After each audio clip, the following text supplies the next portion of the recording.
P3 Echo Challenge Award ceremony.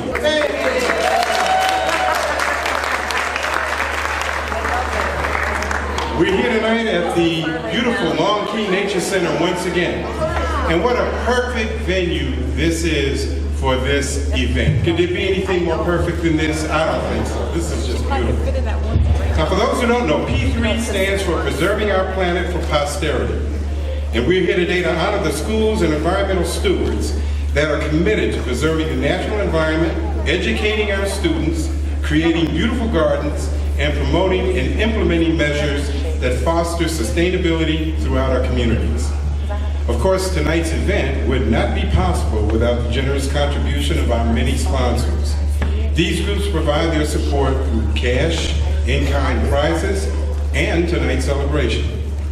So first, we'd like to recognize our platinum sponsors. This year, we have two. If you're a representative, please stand up as I call your name. Or I should say as I call your company name. First is Whole Foods Market, which in addition to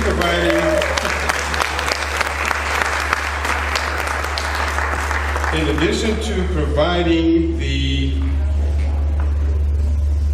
wonderful buffet here tonight, has been our platinum sponsor of this event every year since we first started the P3 Echo Challenge 6 years ago, and I think that's worth another round of applause. Our other platinum sponsor this year is Wacky Wild Science. Wacky Wild Science, please stand. Mathew Ryan Morin has also been a generous sponsor in previous years. We'd like to thank you both for your sponsorship, and please, if you're still standing, you may be seated. Thank you. I'd like to recognize our gold sponsors next, and again, if you're with us tonight, please stand up as I call your name. Everglades Holiday Park, Hazen and Sawyer, J.M. Family, and National Wildlife Federation. Thank you so much.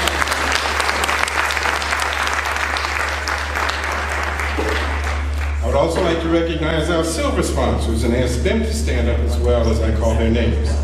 Bedrock Information Systems, Inc., Broward County Drone League, Diamond Dells Gem Mining Adventure, FIU School of Environment Arts and Society, Florida Ag in the Classroom, Inc., Marine Industries Association of South Florida, and the South Florida Audubon Society. Please, would you please stand? Thank you so very much. And all of our ECHO friends, please stand up so that you may be recognized.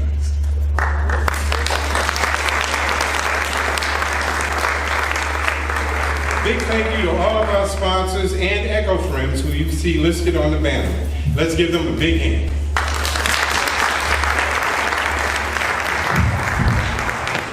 Check it.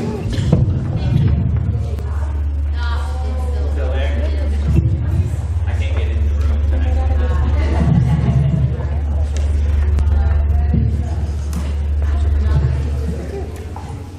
Okay, it wasn't me. We're fortunate to have several distinguished guests with us this afternoon. Whatever works. First, let me introduce Broward County Mayor Beam Furr, who has been a consistent environmental advocate in our county. Mayor Furr.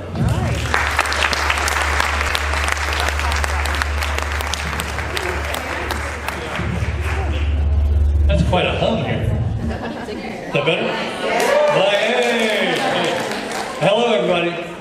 I'm thrilled to be here. You guys, this is one of my favorite events every year. But first I want to start off, if all the teachers would stand up for just 1 second. This is National Teacher Week. And let's give everybody a hand. We got place to up. Too proud of you guys. And I just want to thank, as a teacher myself for 25 years, I want to thank you all for inspiring all these students and for inspiring all these projects and everything you all do. So thank you so much. On behalf of the Broward County Commission, we wanted to welcome everybody to the 6th annual P3 Eco Challenge Award Ceremony here at Long Key. And in the 4 previous years, we have given over $100,000 in cash, prizes, and in-kind educational materials and programs that have been awarded to the schools. So that's I know as a teacher that goes a long way, so that's great. It's clear that the audience here today and the achievements that we're about to celebrate tonight, that you understand the importance of being good stewards of our environment and working towards a sustainable future. Broward County, like much of South Florida, faces a number of challenges ahead as we recognize that climate change will impact our beaches, our water management systems, infrastructure, and all our daily activities. So how we address these challenges will largely dictate what kind of future we actually have. Our school community, teachers, students, administrative and support staff will play a very important role in shaping our future. For it's your efforts to learn, implement, and share sustainable practices that are at the heart of creating an environmental ethic amongst our residents and ensure that Broward County remains a desirable place to work, live, and visit. And Broward County is committed to continuing to support these activities through NatureScape partnership initiatives such as the P3 Eco Challenge. Who has NatureScape in their yard? How many? Yes, I'm glad to see that. I've got one, and I actually got mine kind of in a strange way. I had code enforcement all over me. And they were saying, your yard is looking a little wild. And I said, I went and looked at the state rules, state regulations, and it says it trumps city violation, city code. So I put a big sign, NatureScape, and I said, state law, and they haven't been able to touch it since. So it's great. Anyway, on behalf of the Broward County Commission, I want to applaud all of you all for being here, all of the projects, and whether you're a winner or not today, you're all winners. You guys, this is wonderful for our county, and some of you are, I've seen some of the projects in years past. You all have come up with some fantastic ideas. And some of the things that I've actually seen some of the teachers do have been fantastic in auditing schools, and actually I'm seeing the Catherine, and seeing some of the ways that you're actually changing the laws throughout the cities and changing the way that things are done in our cities. So this is a great group of people. It's a great group of activists and advocates. Keep up the good work. Together we'll save our future. So thank you all very much.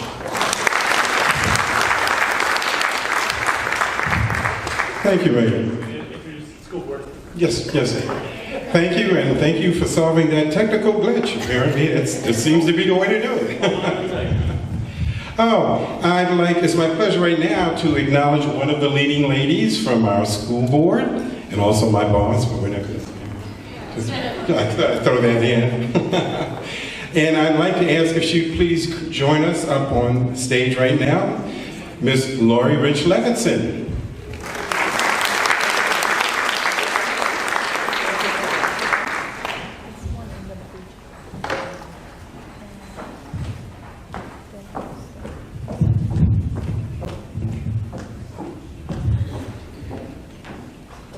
Mr. Webster's our favorite MC. What do you all think?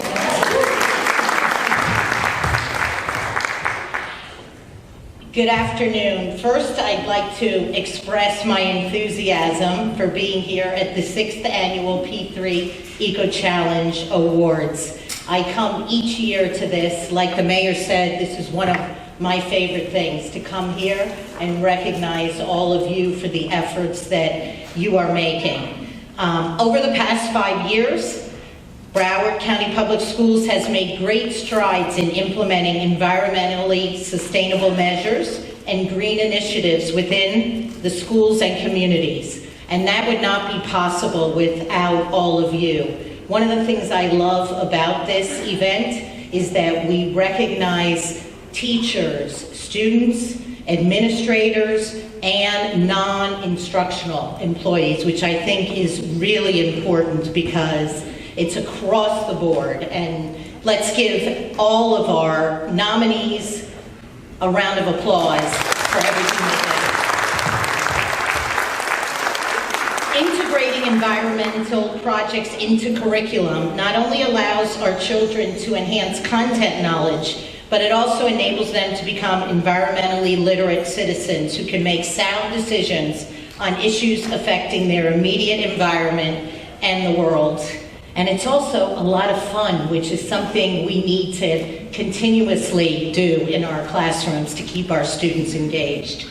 Congratulations to all of the schools, administrators, teachers, students, non-instructional employees, and volunteers for participating in keeping our communities green. Thank you. And one last thing, I'd like to recognize Lisa Malenkovic and her entire team for their dedication. As you all know, the schools that are here, they are a big part of making sure that we have these type of environmentally sustainable projects. So thank you to Lisa, you and your team. And thank you. Now, the partners in the P3 Echo Challenge Initiative are these Broward County Public Schools departments: Applied Learning of the Office of Academics, the Environmental Health and Safety Department, and Information and Technology, along with the Broward County Environmental Planning and Community Resilience Division and the Environmental Conservation Organization. And here with us this afternoon to introduce tonight's program, we have Dr. Jennifer Gerardo, Director of the Broward County Environmental Planning and Community Resilience Division. Now, Dr. Gerardo is responsible for countywide coordination of water resource policy, planning and management, implementation of the county's regional climate initiatives, administration of beach, marine, and land stewardship programs, and environmental monitoring. She is an original member of the staff steering committee to the Southeast Florida Regional Climate Change Compact and chaired the Compact's Built Environment Work Group and co-authored the Regional Climate Action Plan. This is a busy lady. Please help me welcome Dr. Jennifer Gerardo.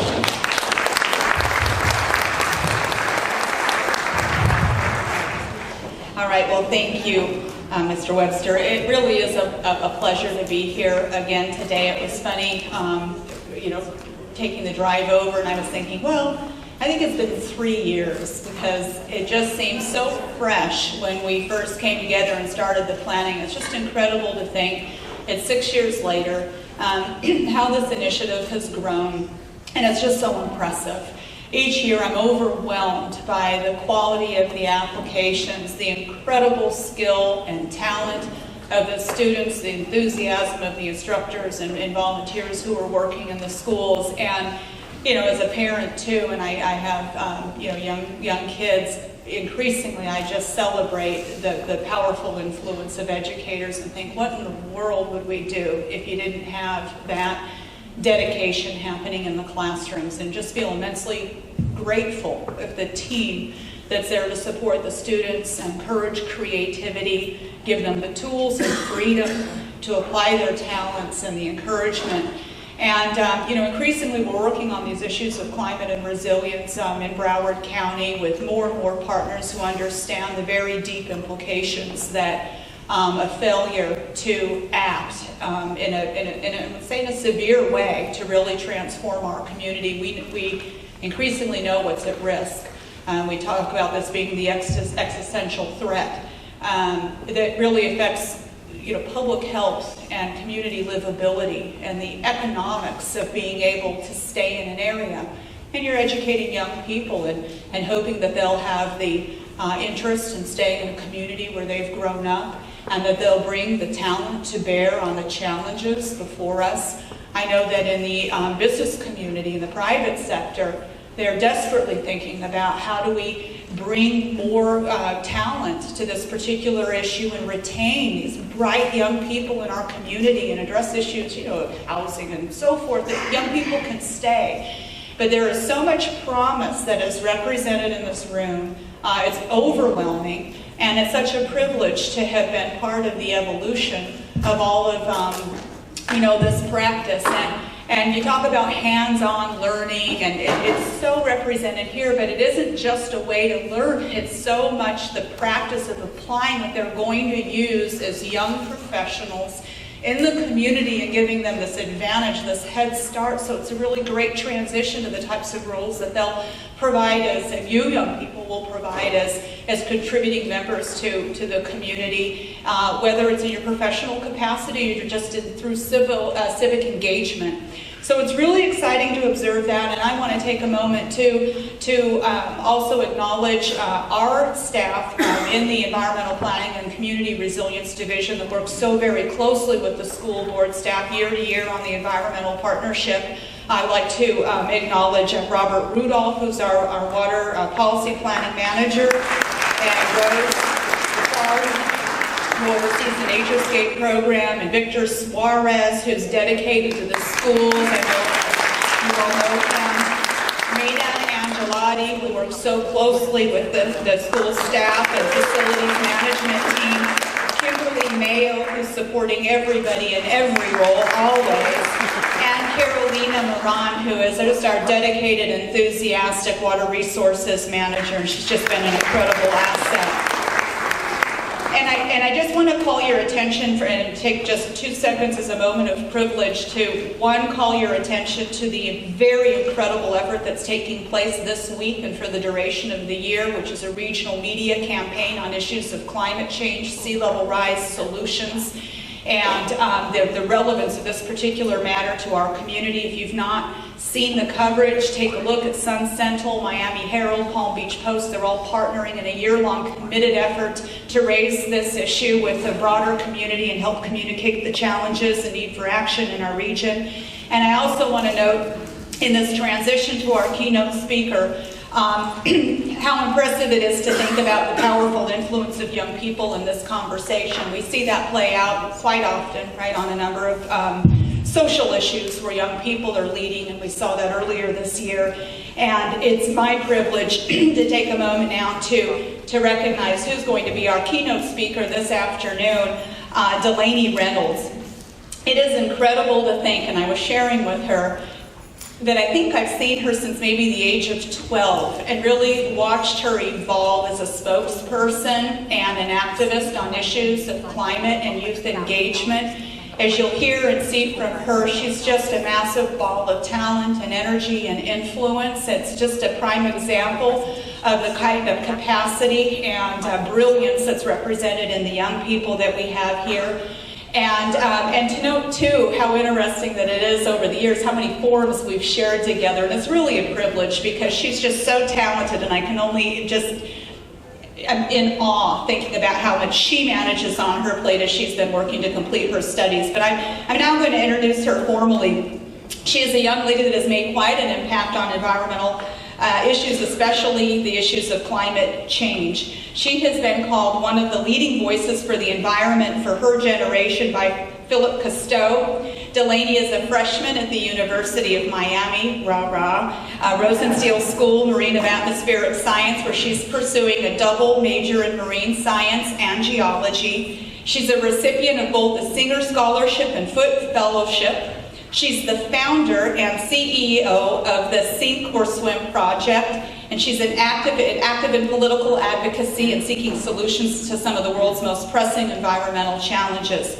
She has addressed the United Nations General Assembly in New York, conceived and helped author a historical mandatory solar power law in South Miami. And you might have heard her name very recently in the news, as she is one of the eight young people who filed a complaint against the state of Florida for actively promoting, permitting, and licensing activities that cause climate change and violate their constitutional rights to a safe climate system. Incredible, isn't it? Just in her first year at the university and all of that under her belt already. So, without further ado, please welcome Delaney Reynolds as your keynote speaker this afternoon.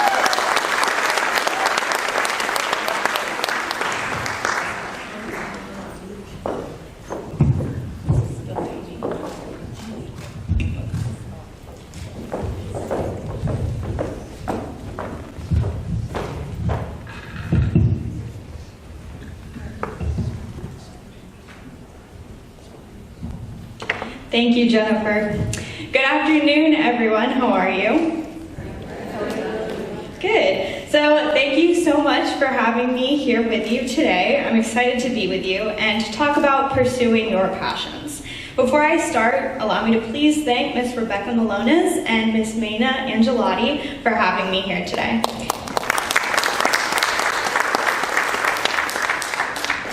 It's an honor for me to be with you today, to be with so many inspiring educators and students. To the teachers and support staff who are here today, you are my heroes. You are heroes to your students, their parents, and to all within your community. And it's my honor to stand before you tonight. To the students here today, I want to congratulate you on making a profound difference and for the hard work that you have put in for your schools and on your projects. So thank you to all of you for having me here today. Over the next few minutes, I'll start by explaining very clearly that the only reason I'm sharing my story with you is not to get up here and talk about myself, but because I hope that some of you, even if it's just one of you, will leave here tonight and think, if Delaney can do these things, then I can too. Each and every one of you. You see, while I'm about to share some very cool things and some remarkable things with you, nothing that I've done is all that special. Each of you have within you the ability to change your community, to change the world. And I hope that when you leave here tonight, you will think a little bit about that and decide to pursue your passions, whatever they may be. So I'd like to start by telling you a little bit about myself. I'm the 4th generation of my family to live here in South Florida, starting with my grandfather who moved here in 1910. I split my time between Miami and a 1,000-acre island in the Florida Keys called No Name Key that is filled with wildlife and has just 43 solar-powered homes on it. If you haven't heard of No Name Key, perhaps you've heard of the little key deer that live there. And if you haven't heard of them, maybe you've heard of the No Name Pub.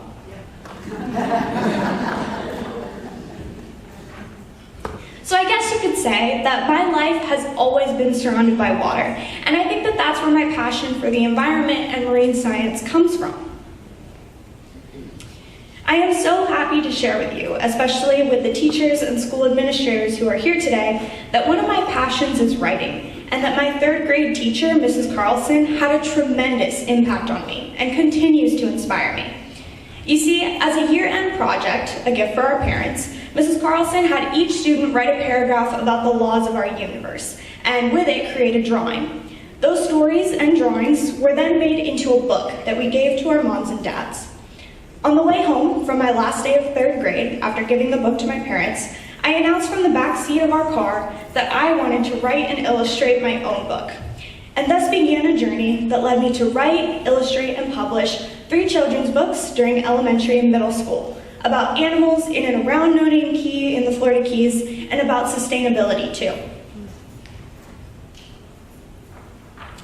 And those experiences led me to learn about climate change and also about sea level rise. As I learned more about these topics and how they could impact South Florida, I decided to begin researching my 4th book, in this case about climate change geared towards young adults. That led me to start interviewing dozens and dozens of people. The point of the book is to tell stories about real people who are being impacted by climate change in our communities, whether it's business people or residents, scientists or policymakers. And the point is to show that this is actually happening, to talk about how we solve it. But a funny thing happened along the way as I was researching for the book, and it involves basketball of all things. You see, basketball is another passion of mine. Do any of you like basketball or play sports? Okay, awesome, so me too. So look, I'm just 5 feet 2 inches tall. I've never been the biggest or the strongest player in most games, but somehow I fell in love with basketball. And through it, I learned to be strong, to stand up for myself, my team, and what we believed in. Now, I'm not gonna lie, I've taken many charges over the years and been run over by girls and occasionally boys who are 6 feet or taller and sometimes 100 to 150 pounds more than I was. But I loved basketball, and it was one of my passions, so I always found a way to get up off the floor and to keep playing. Like I said, I loved basketball. And when the day came that I tore both my ACL and meniscus and found myself on crutches, unable to play for nearly a year, I was initially devastated. But that is when I decided to turn my book research about climate change and sea level rise into an educational organization and created something called the Sink or Swim Project. I decided to create presentations about what was happening to our region for different age groups to educate people.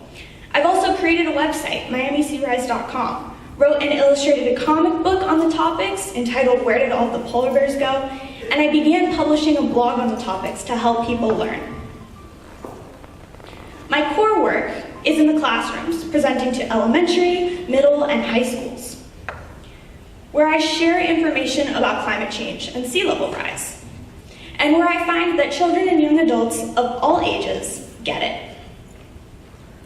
My generation understands that we have a real problem and that it's up to us to solve it, and all of you here are great examples of that. And this is true all over the world. I've even given lectures to schools in other countries, in this case, on the left, to a school in India, and I've collaborated with a number of filmmakers. The picture on the right is a film that I helped that was made by some middle schoolers in Vietnam. In fact, it's my belief that our global climate change crisis is the biggest issue that my generation will ever face, and how we solve it will define our time here on this planet. So I'm always deeply inspired by the children, just like all of you here nominated tonight, handle it and are actually doing things to solve it, because that's exactly what our generation needs to be doing. Another aspect of my work with the Sink or Swim Project is what I call public advocacy, getting involved, using your voice and keyboard, even if you don't yet have a vote. And to every one of you children, I want you to know that your voice and your opinion matters, no matter how old you are. Here's one way to get involved. You can go out and participate in a march. In this case, this was a climate march in Miami. Another way to share your message, to use your voice, is to speak publicly. For example, I gave a TED Talk at the Arch Center in downtown Miami, and it was a really cool experience. It was something that tens of thousands of people have seen and shared. And this is something that you can do too. You can apply and talk about anything that you want, anything that you're passionate about, and it's a great way to share your message. Or you could speak to your local leaders. You could write to them or attend a commission meeting to express your concerns. Allow me to offer an example.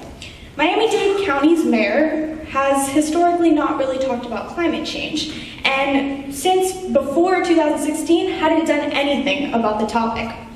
I was upset to learn that the mayor had not budgeted anything for sea level rise and mentioned warming in just one page near the end of his proposed 1,000-page 2016 budget. So I wrote some blogs about it, blogs that a lot of people read. And I attended the budget hearing. And on the way there, in a furious rainstorm that had manhole covers literally lifting up off of the streets, I wrote a speech that I like to call Raindrops, and I'd like to play that for you. Hi, my name is Delaney Reynolds. I go to Palmer Trinity School in Palmetto Bay. I'd like to comment on the budget and sea level rise.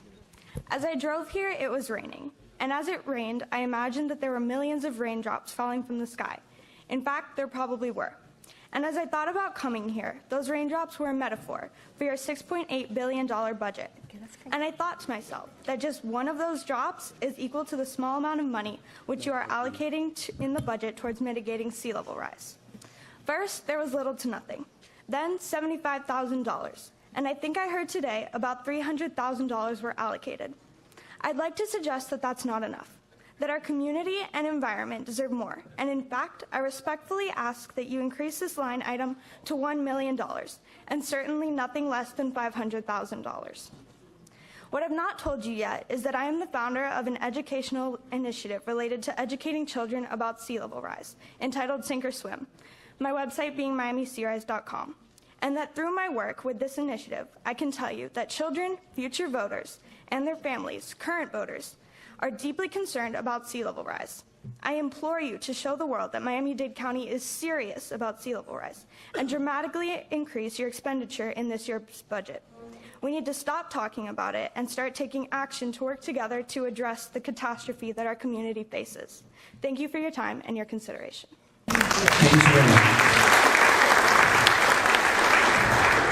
Thank you so much. So So I'm pleased to share with you that although the commission did not agree to my $1 million request, they did agree to allocate $300,000, and they also created Miami-Dade County's very first Chief Resiliency Officer. Today, the budget for sea level rise has grown to almost $2 million.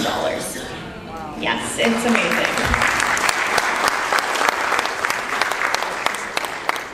And from that work, Miami-Dade's Chief Resiliency Officer has asked me to serve on the Rockefeller 100 Resilient Cities, Miami and the Beaches Steering Committee. I'm the only child in that position, and it's a very important honor, because these are positive steps, and they show me that no matter how old you are, no matter who you are, even a child has a voice and can make an impact. I've also traveled to Washington, D.C. to attend something called the Our Oceans Conference. And while there, I met with some of the most important political leaders in America. Here we are meeting with some senators and representatives to discuss what they are doing in their states and districts to create solutions.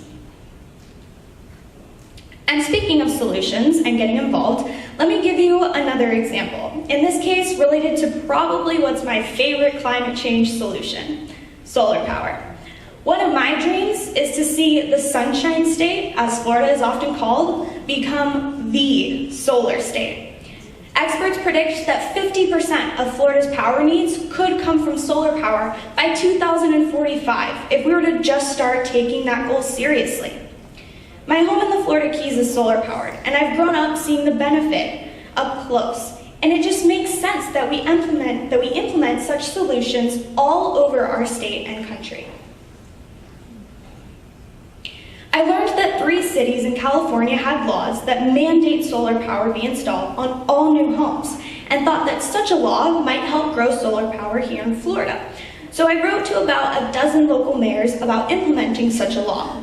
The mayor of the city of South Miami responded and liked the idea, but had one condition. He said that I would have to help write the law. And although I laughed and said I did not know how to do that, he said that he would help. So our first meeting lasted 6 hours, but I'm pleased to tell you that 1.5 years after my first letter, just this past July, the city of South Miami approved my solar power law and made history in the process.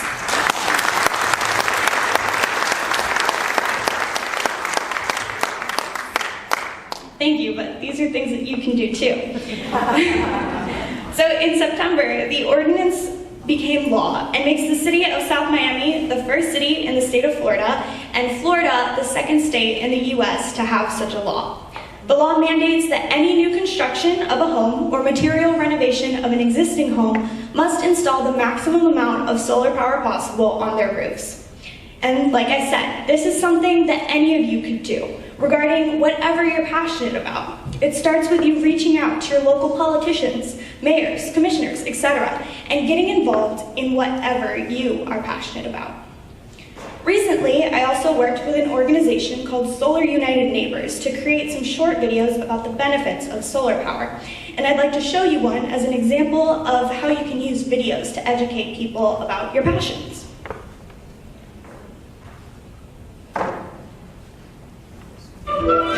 Wow, Michael, you went solar?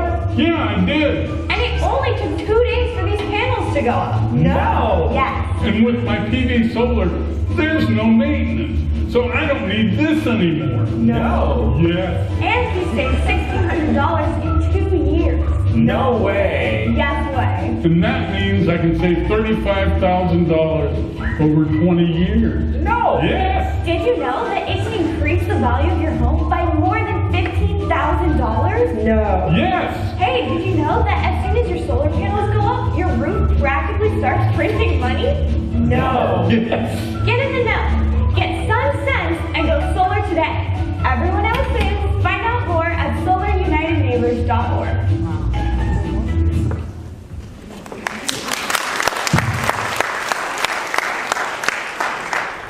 Thank you. So that's just a fun way that you can create videos to educate people about whatever you're passionate about. And obviously it doesn't have to be as fancy as that. It can literally be homemade, which is something that I do all the time. And then I post that on social media to share with other people.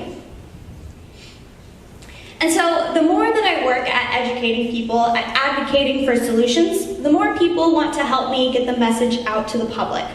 How many of you here know the actor and musician Jack Black? Okay, cool. So here I am on set for National Geographic's Emmy Award-winning show called Years of Living Dangerously. Jack Black was the correspondent, and I spent the day with him filming, and I'd like to give you a look at what we did. I want you to meet my protege, Delaney. Hello, Delaney. I've heard so much about you. Have a seat. Delaney Reynolds, 16-year-old budding scientist, somebody who found out about climate change and sea level rise, and she's really engaged and she's really interested and she wants to tell other kids about it. Is it true? I've heard that you are a student of climate change. Yes, that is true. That's very impressive at your age. I go into classrooms and community centers and I speak to anyone that's going to listen about the problem.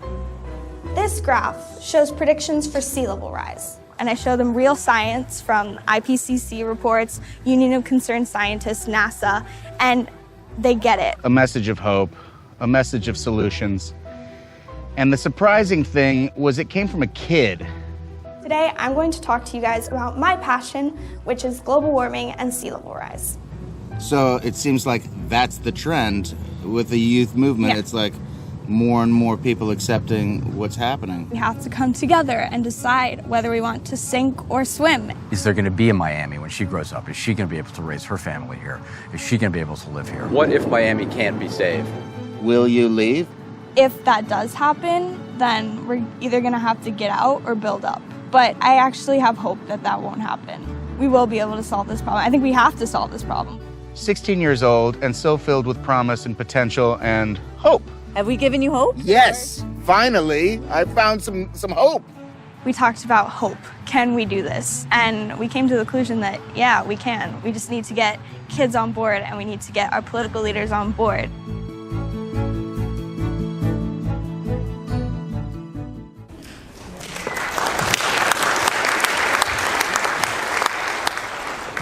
Thank you. So obviously the theme of that video was hope, and that's because my generation, all of you students nominated tonight, we are the future, and so that's why we need to work together on solving this issue. So I've also worked with Explorer and TV host Philippe Cousteau on his show Exploration Awesome Planet, which can be seen on the Discovery Channel, and I also serve on his organization's Youth Leadership Council, working with peers from all over the world to solve and come up with ideas and raise awareness about environmental issues. As you've been hearing, one of my passions is our climate change crisis. And while I'm very proud of the work that I've been doing on this vitally important area, I have many other passions, including the protection of our coral reefs and sharks in the environmental realm. Here's a picture of me shark tagging with Dr. Hammerschlag's Shark Research and Conservation Lab, for which I'm an intern at the University of Miami. Another passion of mine relates to all forms of equality, whether race, sexual identity, one's age, or otherwise. In my view, every one of us is equal and deserves respect. Another is women's rights, and that certainly includes the promotion of women into STEM and STEAM education and jobs. So I'm very excited to see so many female teachers and students here today. If you want to grow up and become an engineer or do coding for Apple or math for NASA, then I want you to know that you can become whatever you want. And that is especially true with STEAM professions. And speaking of STEAM, I want to tell you that every single person in this room can play an important role in your community and along the way change the world. Some of you might recall that last year there was a March for Science held in Washington, D.C., and that over 1 million people attended marches just like it worldwide. When I learned about the march, I immediately felt that Miami needed its own and went about organizing one, creating social media, a logo, and got started working on it. Along the way, I learned that a group of people at FIU had the same idea that I did, and so we started working together to create the march. Although obviously I've never planned a march or done anything like that before, I'm very proud to tell you that over 5,000 people came out that day and attended and filled the streets with people in support of factual-based science. And as cool as it was, looking out over the sea of people in support of science, my favorite part of the entire experience was that the rest of the group of the people that I worked with to organize and run the march were nearly all women. The world needs each and every one of us to step up and pursue an education in careers of science and related fields. Do not ever, ever let anyone tell you that girls don't do science or computers, because I'm here to tell you that they do, and we need you. I've also had the chance to speak and work with heads of state. In this case, Secretary Hillary Clinton's press secretary contacted me and asked me to attend a climate town hall to tell everyone about the Sink or Swim project, my views on politics, and what I have been doing. And as if standing in front of thousands of people was not enough, they asked me to introduce Vice President Al Gore and Secretary Clinton to everyone in attendance.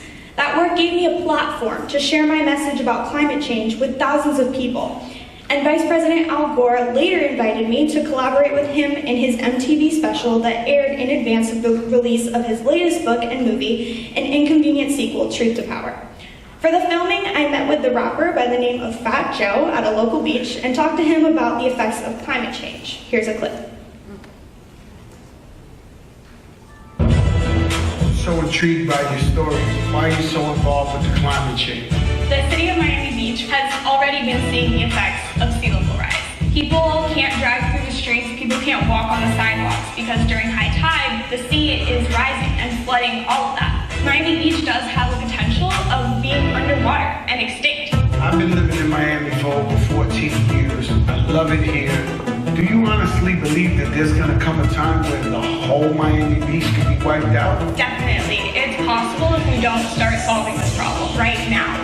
So in approximately 45 years, seas are definitely going to rise 2 to 3 feet because of the damage that we've already done to our environment. To address climate change, in 2015, the Miami-Dade County budget didn't plan to allocate any money towards climate change and sea level rise, and I was obviously furious about that. I went in front of the entire commission and the mayor. Our community and environment deserve more, and in fact, I respectfully asked that you increase this line item to $1 million.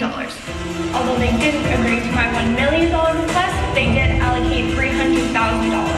And the budget for this year is actually $1.7 million. It's a real thing. Absolutely. Yeah, I think that climate change is honestly the biggest problem that my generation will ever face.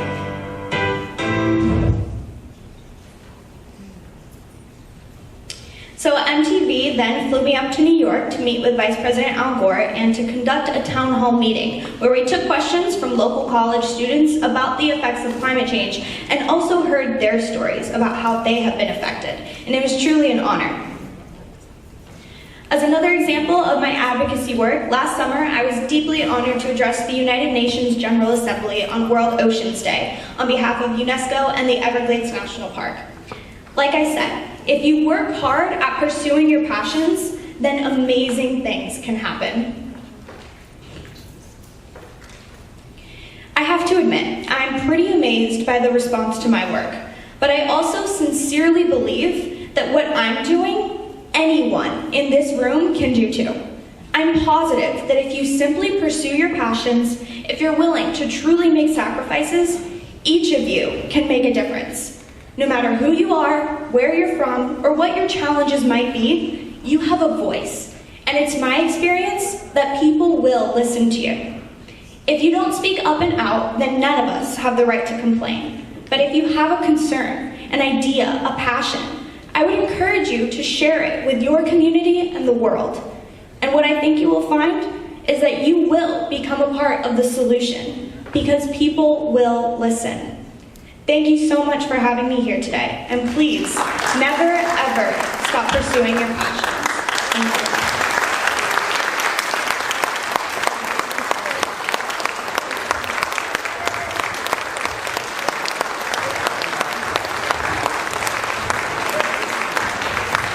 Truly inspiring. Please, thank you, Delaney. One more time, please put your hands together.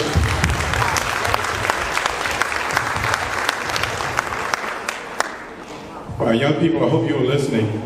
I can do some of that, but just really, really slow. But we're going to begin with our steward. You know, you've been awfully quiet. All right, are you all ready for some awards now? Are we ready to have a little fun? Okay, make a little noise. Okay, great. Well, we're going to start with the Stewardship Awards. And here to present the Student Stewardship category is Dr. Lisa Langevin.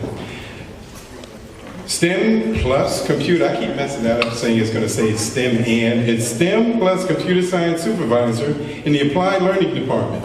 If I could also ask Ms. Rich Levinson if she would be kind enough to join us up here on the stage to help us present these awards. And now with no further ado, Dr. Melinda. Thank you. Thank you to our amazing MC every year, Mr. Webster from Broward Schools. He's hiding back here now behind the immediately placed banner. And I want to thank my team, Rebecca Malonis, who's up here, who made those little elephant huts for the centerpieces. Oh yeah, recycled materials. So you have to figure out how she did that, and then there'll be an opportunity to win one at the end. So stay put. And Eric Leitner on audio-visual over here, and helping with the food and the audio-visual, and Margaret and Kelly and Cindy in the back. So I have a great team here. I think couldn't do without them. So if I can ask all the student nominees who are here to come up on stage, and I apologize if I mispronounce your name. David Gonzalez from Challenger Elementary. Uvini Ilankoven from Orange Brook Elementary. Kayla Bello from Driftwood Middle Academy of Environmental Health and Wellness. Carolina Silva from Walter C. Young Middle. Joshua Vallejo from Pines Middle. Darian Kiunana from South Broward High School.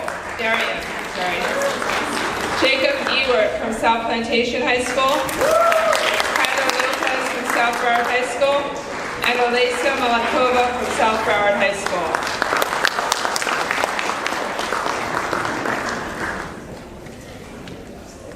While they're getting up on the stage, I'd like to let you know, for all the teachers in that room, that we have a few environmental stewardship workshops this summer.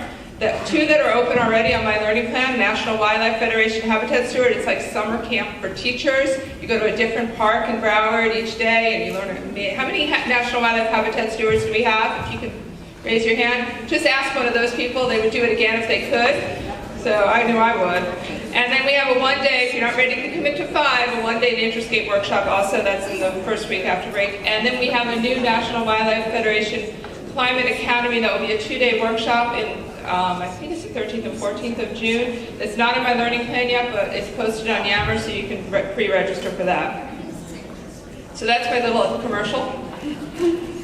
Okay, we're going to briefly present our nominees, but as in past years, we provided you with a summary printout of their accomplishments on your table. And there's also going to be digital copies online on our SharePoint and our website. All the students are here? They didn't stand in your line-up spot, though. Just so they know. Yeah, now you can stay there, and when I call your names, we're going to it's kind of like American Idol, sort of, we're in the final 10. Okay, let's start with the elementary students, and please stand in front and center when I call your name. Our first nominee is David Gonzalez from Challenger Elementary. David is a remarkable 5th grader. This is a student who enjoys working hard and setting goals to get what he wants. Being a 5th grader keeps him pretty busy, yet he still manages to find time to be a safety patrol and a member of the Challenger Explorers Science Club. As David learns more about the environment around him through his classes, he wants to learn how to be more environmentally sound and how to do his part to keep the earth clean and healthy. Thank you, David. You may step back. Our next nominee is Puvani Ilakoven. Ivani is the student liaison between the faculty and student green teams at her school. She loves to repurpose recyclable materials into works of art. She'll probably figure out how to do those elephant houses. Puvani volunteers her time weekly during the after-school garden club, where she mentors students in the lower grades on how to maintain the school's extensive garden. Thank you, Puvani. You may stay. Our next nominee is Kayla Bello from Driftwood Middle Academy of Environmental Health and Wellness.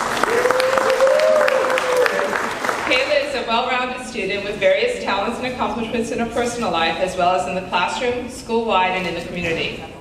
Kayla is either the president, creator, or team captain of the activities that she participates in, and is a strong public speaker. With her energy and enthusiasm, ideas become action, and students are motivated by the changes they precipitate. Thank you, Kayla. Give me a second. Our next nominee is Carolina Silva from Walter C. Young Middle School. Carolina is involved in many extracurricular programs at her school. She is a member of the Math Club, Scrabble Club, Robotic and STEM Club, Poetry Slam Club, and the Environmental Club. Due to her participation in these different programs, Carolina is well respected and known by her peers. Her passion and love for the environment has allowed her to compete for 2 years in the Broward County Science Fair and earn awards. Thank you, Carolina. Our next nominee is Joshua Vallejo from Pines Middle School. Joshua is a hard-working individual who enrolled in a leadership course and an environmental STEM class this year, which focuses on sustainability, so he can become more educated and be a better global citizen. He chose to take an active role in making positive changes in his school and community instead of just absorbing the coursework. Joshua is an outstanding example of a student environmental steward. Thank you, Joshua. Okay, we have some South Broward High Schools.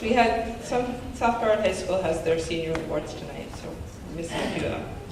Darian Dianona, South Broward High School. Darian helped to create an organization called CORAL, C-O-R-A-L, which stands for Conserving Our Reefs at Artificial Levels at his high school. In this leadership role, he strives to push club members to encourage those around him to protect the oceans along with the precious coral reefs. This club organizes community outreach events to bring awareness to the situation. Thank you, Darian. Next is Jacob Ewert from South Plantation High School. Jacob has always had a passion for the environment. From home gardening to being an avid bird watcher, his knowledge base of environmental topics and issues is immense. By being a leader in his school's Environmental Restoration Ambassadors Club and other school organizations, many projects have been completed this year at South Plantation. Jacob is an astute, well-rounded young leader who is dedicated to the environment and our future. Thank you, Jacob. Our next nominee is Tyler Lopez from South Broward High School. Tyler obtained his scuba certification and wanted to make a difference by building an artificial reef for his school. His passion motivated him to create the Conserving Our Reefs at Artificial Level Club at South Broward High School along with fellow students. This club has taken part in multiple events such as the Art Sea Festival, Fort Lauderdale Historical Society Earth Day event, and multiple beach cleanups at Hollywood and Davie Beach. Thank you, Tyler. The next nominee is not here from South Broward. It's Olesa Malakova from South Broward High School, and she's part of the Girls Get It Club and also a positive role model. So she's not here, I'm supposed to put that. So may I present our student nominees. All our students are winners, and it was tough judging everybody, but we can only choose a runner-up and a first place for our top prizes. So let's first recognize the students that did not win runner-up or first place, but are incredible environmental stewards nonetheless. All of these students are going to receive a solar-powered charger and a $50 check.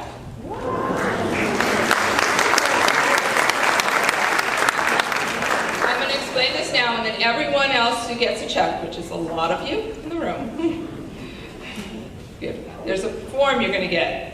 If you can complete it tonight and fill it out and place it in a basket on your way out, Rudy in the back is going to get all the forms, and that's how you get your check. You don't actually have a check here. Want your money, you have to fill out the form. Okay. So if you can step up when I call your name, Carolina Silva, Darian Denonen, and Tyler Lopez.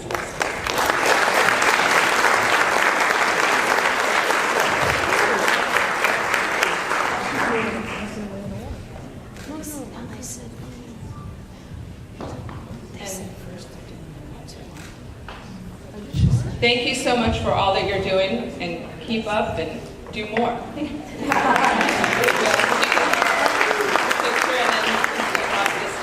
That would be great. So in the envelope is that form that you need to fill out tonight. That would be great. Thank you. And you can step off. You can grab a cookie on the way because they weren't out earlier. All of the runner-ups in the student category are going to get a check for $100 and other other assorted prizes. When I call your name, please step up. The runner-up for the elementary level is David Gonzalez from Challenger Elementary. David, in addition to the $100 check, is receiving a family pack from the Museum of Discovery and Science.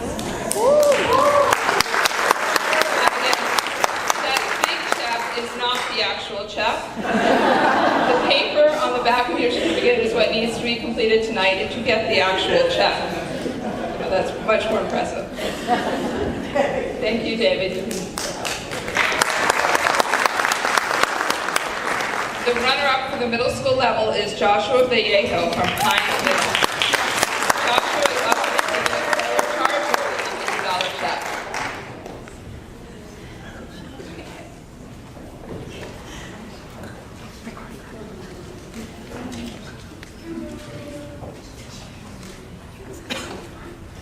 Thank you, Joshua. And the runner-up for the high school calendar is Olesa Malakova from South Broward High School, who is not here at the moment. So she will be receiving a $100 check and a solar charger, and we'll get that to her. The 3 first place winners, who should be the 3 people on the stage,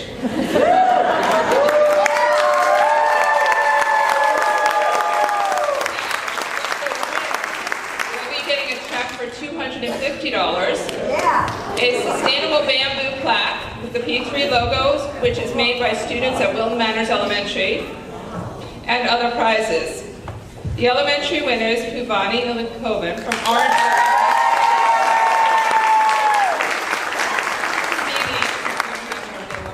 is also receiving a family pack from the Museum of Discovery and Science, in addition to the $250 check.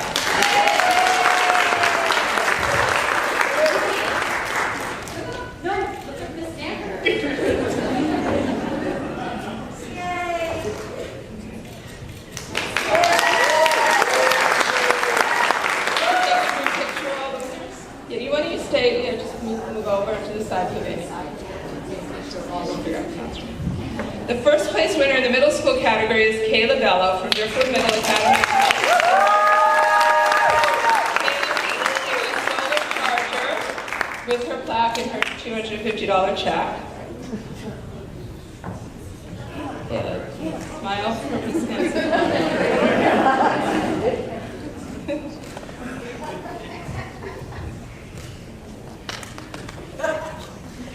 And the first place winner in the high school student category is Jacob Ewart from South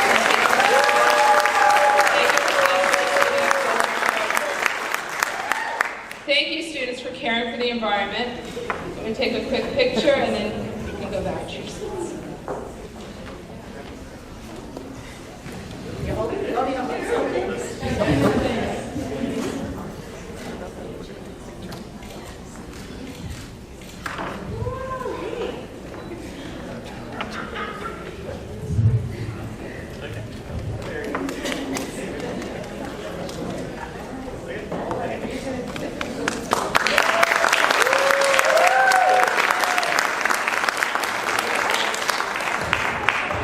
Thank you, Lisa, and congratulations.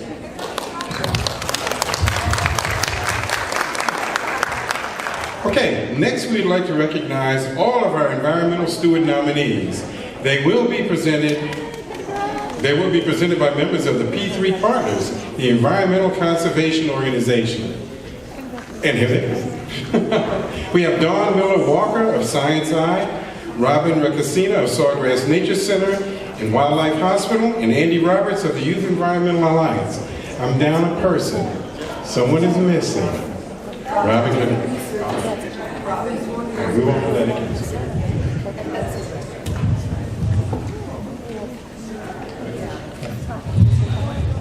Good evening. Again, my name is Andy Roberts, and I'm president of the Youth Environmental Alliance. And it's my honor to begin the Stewardship Awards presentation, starting with the custodial and non-instructional staff categories. When I call your name, please come up on the stage, and I apologize if I mispronounce your name. Jim Coleman from Challenger Elementary.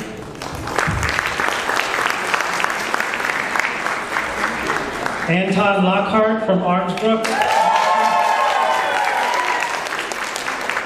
Jorge Mendez from Hollywood Hills Elementary. Tanya Lacase from Griffin Elementary.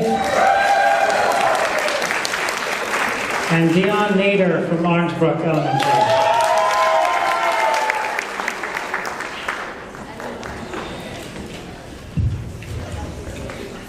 These are the people that you really appreciate when you want to plant a garden, find where things are in your school, or help you with the many extra duties that you undertake above and beyond your usual job as educators. When you nominate them, you show how much their assistance means to all of you. At this time, we bring all our nominees on stage to honor them. So please give them a round of applause. After we present all of our stewards this evening, we will show and award the Student PSA's competition, and then we'll bring back up our runners-up and winners for their awards. Are you ready? So when I call your name, please step forward. Jim Coleman, Jr. Down here? Okay, we have Anton. Okay. He is the head of facilities at Orangebrook Elementary in Hollywood. His involvement in school goes beyond his daily responsibilities. Hardworking, optimistic, and sporting a big smile on his face, he undoubtedly contributes to the positive culture and climate of the school. His diligence in monitoring, troubleshooting, and maintaining all operating systems at the school is evident. Mr. Lockhart played an instrumental role in enabling Orangebrook Elementary to earn the Green Apple designation by the Florida Department of Environmental Protection. Next we have Jorge Mendez. Mr. Mendez is the head of facilities at Hollywood Hills Elementary School and an aftercare counselor who always goes above and beyond his job description. He is an active participant in many events throughout the school year and makes sure the school stays clean and presentable all year round. Over the past 2 years, this year included, he worked in tangent with another of the aftercare counselors to create a sustainable garden for the students. Thank you. Okay, at this point I'm going to bring up Dawn to read the non-instructional. I mean, I really don't need it, but I'll take it anyway. Yeah, you are all laughing because some of you know I really don't need it. I am Dawn with the Science I and Eco, and I am going to introduce to you your non-instructional staff that have been nominated tonight. So, and I know I'm going to say names wrong. I am totally going to butcher them. Tanya Lacase. Okay, there we go. She's kind of fancy. She has been a champion for the environment for many years, co-sponsoring the Griffin Elementary School's environmental club called the Eco Patrol. She, for the past 3 years, and before she started doing that, she co-sponsoring. Her children have always been involved in the school sustainability initiatives. For several years, she's volunteered with the group STOP, the Sea Turtle Oversight Protection. They're pretty cool if you've ever got a chance to go out and see what they do. Griffin Elementary is very fortunate to have her. Not only is she a committed and talented employee, but she is also one with the environmental background since she actually has a degree in marine biology. Wow. So thank you. Excellent. And our other non-instructional staff nominee tonight is Dion Nader. Did I say your name right? She is an IT microtech who joined Orangebrook Elementary 2 years ago. Mrs. Nader amplifies and encourages environmental conscious lifestyles among teachers and students alike. She contributed to expanding the recycling program at Orangebrook by adding the collection unit for old toners and ink cartridges, as well as outdated electronics. We all know that outdated electronics happen every year. Like last year, it's already old. So this is awesome. She consistently reminds OBE staff about responsible green practices, which includes unplugging classroom equipment when not in use. Thank you very much. So we would like to offer all of you guys, thank you for your environmental services, especially since you're not in the classroom. That means you guys are going above and beyond anyway. So before you go back to your seats, we'd like to give each of you a solar charger before we let you know who the winners and runner-ups are. And they are down there as you walk out. So you can walk this way and talk this way. You should never give me a microphone. You would think they know better. By the way, just as a reminder for all of you, these are at the seats, so if you want to learn more about all the nominees tonight, make sure you look in this right here, okay? We were told you have to act like adults and share. Don't know why. But it's gonna be online, so you're all right. All right, so now what I'm gonna do is I'm gonna bring up the elementary educators. So as I call your name, if you could please come up and stand on the line that says, line up here. We tried making, this is year 6, so we're learning. Shannon Connolly, Kelly D. Verona, Joanne Ewert, Monica Moorman, Elizabeth Norell, Christina C., and Catherine Uden.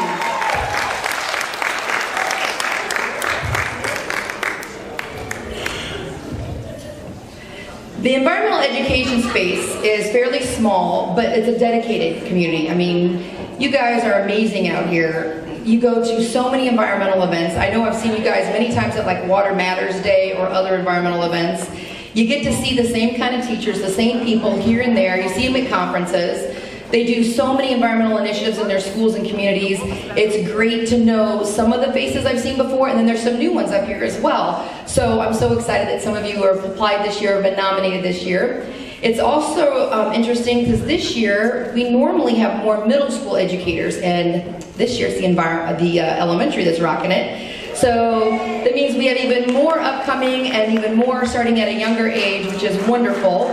And just so you know, we have great prizes for all of you. So you see before you some incredible teachers, and I'd like to introduce to you. So as I introduce you personally, you can stand up to the sign that says, step up here. Or just watch what the kids did before you and do what they did.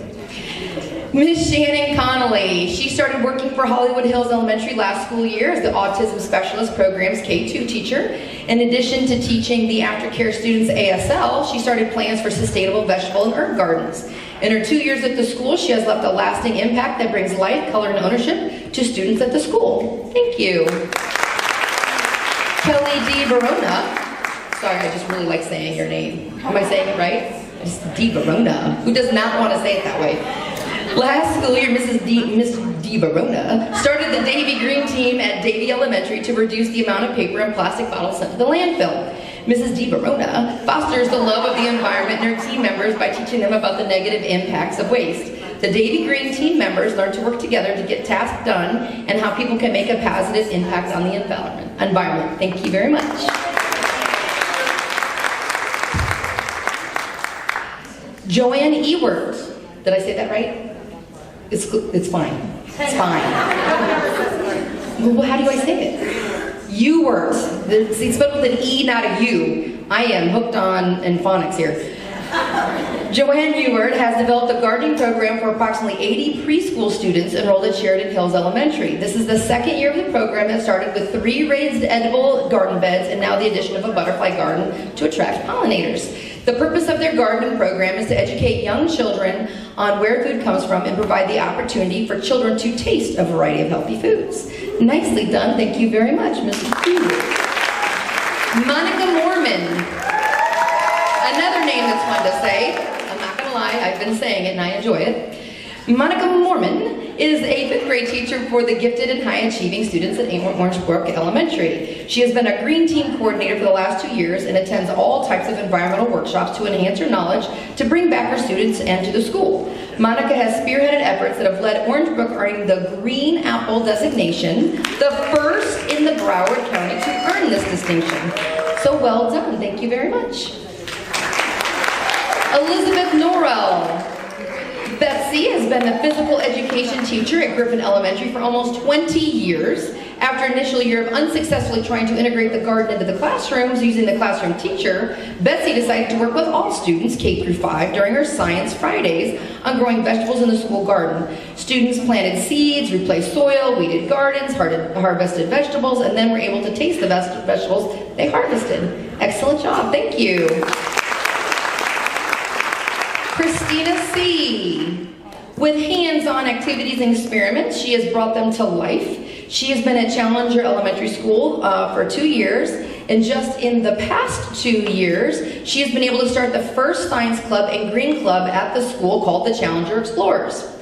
By creating a positive and active learning environment, she is able to guide and query learning in the classroom to all students. So thank you very much. And finally is Catherine Uden. See, that's spelled with a U. That just makes sense to me. Catherine Uden is currently teaching physical education at Westwood Heights Elementary School in Fort Lauderdale.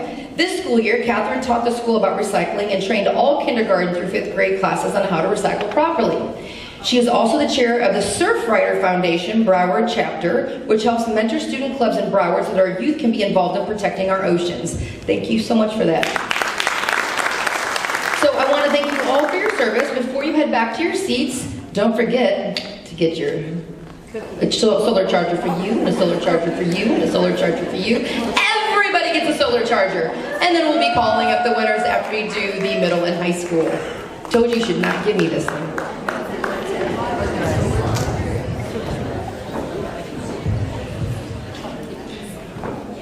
Okay, it is now my honor to introduce and bring up all our middle and high school educator nominees. So when I call your name, please step up to the stage. Grizel Barrios from Walter C. Young Middle School. Elaine Fiore from Beachside Montessori.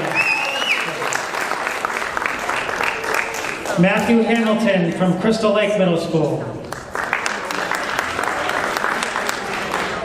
We also have Deborah Hickson from South Broward, who I know could not be here this evening. Daniel Stackhouse from McFatter High.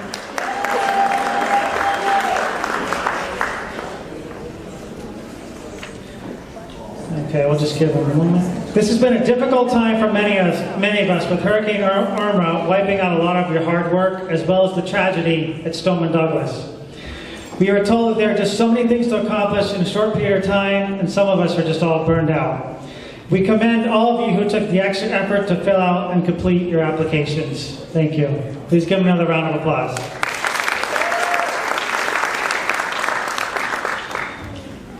So, Grizel Barrios, please step forward. Ms. Barrios is an environmental and national habitat steward who spreads awareness and informs the students and faculty at Walter C. Young Middle School about ways they can improve their own personal environmental stewardship efforts. She organized the Recycle, Campus Beautification, and School Garden programs. She is the sponsor for Environmental Club and co-sponsor for the Miami Heat How Low Can You Go? CO2 Reversal Challenge. Thank you.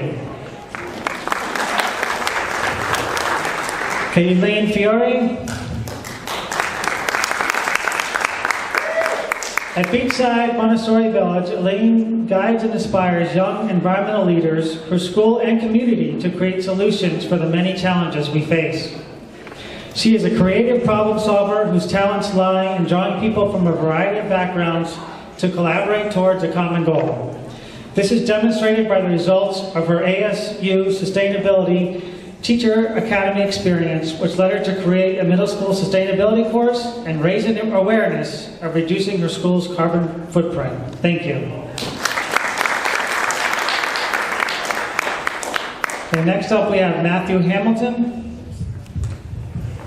a dedicated educator at Crystal Lake Middle School that strives to provide activities in and out of his class to all students at the school.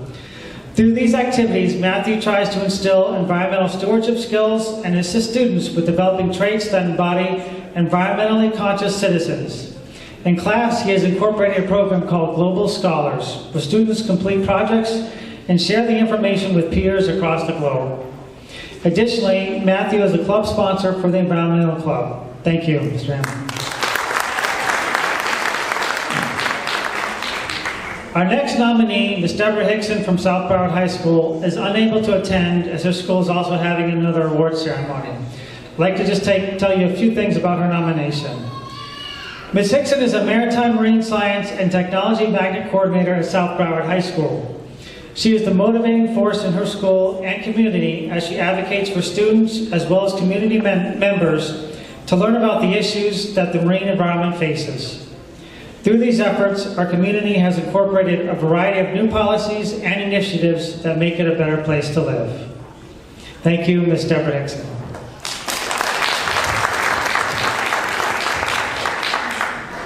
Next up is Danielle Stackhouse. Danielle. Mr. Stackhouse is the Advancement Placement Environmental Science teacher and Environmental Club sponsor at McFatter High School. Through its class, Dr. Stackhouse teaches nearly every student at McFadder about protecting the environment. Dr. Stackhouse also helps students take the knowledge gained in AP courses and apply it to the Environmental Club. Thank you very much. Thanks again for all your service and the dedication. Before you go back, we'd like to present each of you with the solar charger, and as we mentioned, later on this evening, we'll bring back up our runner-up and winners.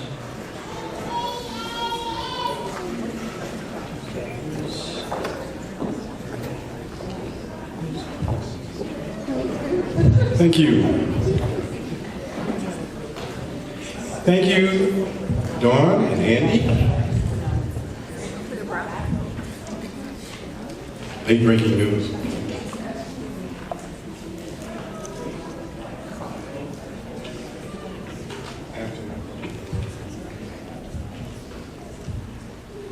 Okay, before we move on to our steward winners, we have the Public Service Announcement, or PSA Video Awards. Once again, I'd like to introduce Lisa Milankovich. So. Hello again. This is the second year we've done this public service announcement for the water conservation, or PSA as we're calling it. This year, the students were asked to create a 30-second PSA video with the focus of a day without water. This contest seeks to inspire and empower students to educate others, much like Delaney was talking about earlier, about the importance of water conservation. What does a day without water look like to you? They are to visually express what a day without water looks like. The winning school will win a water bottle filler, but all finalists are receiving prizes. Also, the schools that submitted a PSA video were provided 10 bonus points to their P3 scores for their school awards, which we'll present later. All the videos these students created were very creative. Tonight we will show you the top 4 and then announce the winner. Can I please have representatives up here from Challenger Elementary? Should we show them now? Okay. A representative for the PSA from Challenger Elementary. Here comes Christina. Driftwood Middle. Griffin Elementary. And Orangebrook Elementary.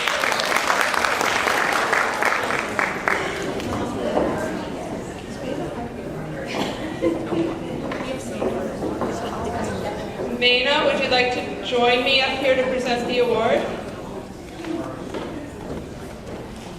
Maina Angelotti from Broward County Naturescape.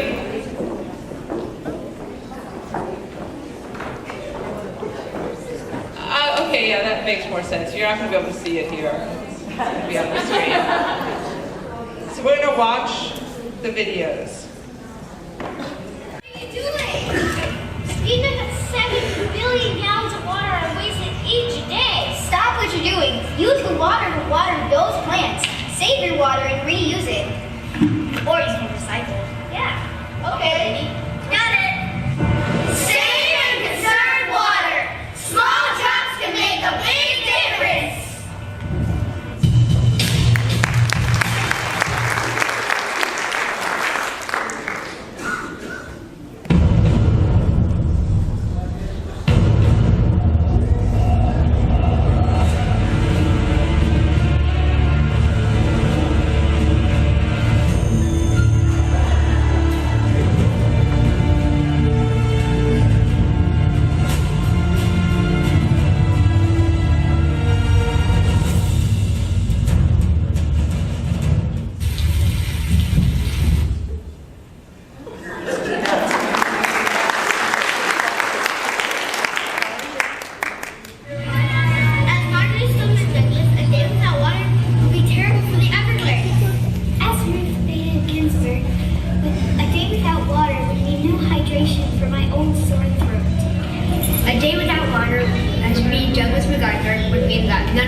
There's no water and I can't brush my teeth.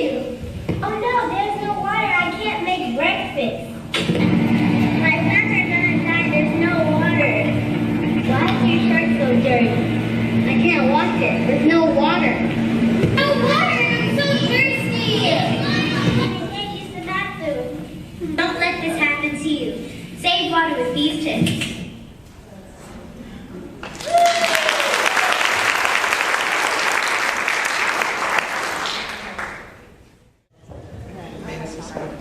So first, those were really great. So thank you for making them. Let's thank these finalists for their PSAs. These two finalists will be receiving a vertical garden and some non-perishable food items from Florida Crystals. So Challenger Elementary and Driftwood Middle.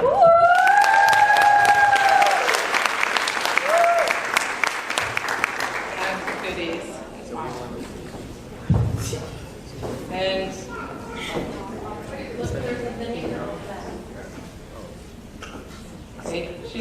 that's not good. Your bags are wrong. Okay? That is Challenger, and this is Driftwood. Should have switched places. Okay. And runner-up is Griffin Elementary. Griffin Elementary will be receiving a Worm Factory farm compost bin set, a vertical garden, and some non-perishable food items from Florida Crystals. This year's winner, who will receive the water bottle filler fountain from LK and non-perishable food items from Florida Crystals, is Orange Brook Elementary.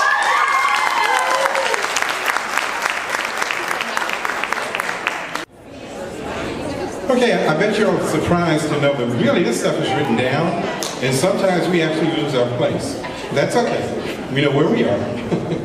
Thank you, Lisa. Lisa. That was a thing. I thought we were just continuing. If I could ask Dawn, Andy, and Andy to come back up on stage again. I don't know about Dawn. She's sort of off the chain here. Dawn. You're going to help us present the next awards.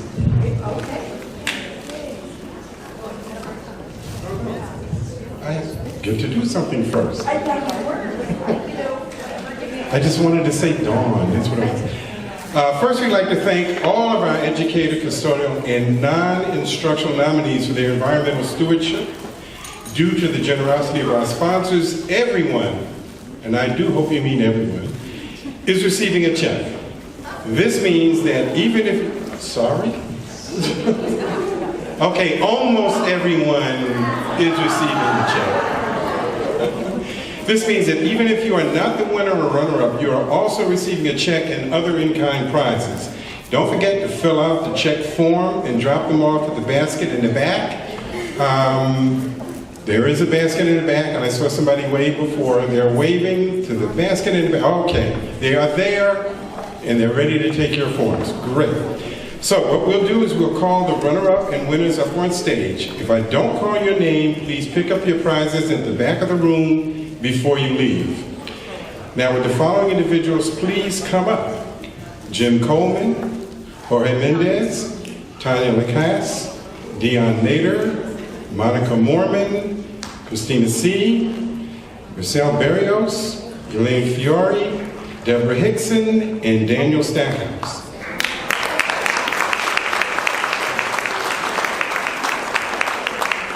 And please remember, there's a line here. I don't have a line. I didn't know where to come when I first got up here. Now, every year we have such excellent nominees that it gets more difficult to judge them. However, we can only have one top prize. The individuals you see before you are the winners and the runner-ups. For those of you who are not up here, please don't forget to apply next year. So, we're going to begin with the runner-ups. When I call your name, please step up front to the super secret line.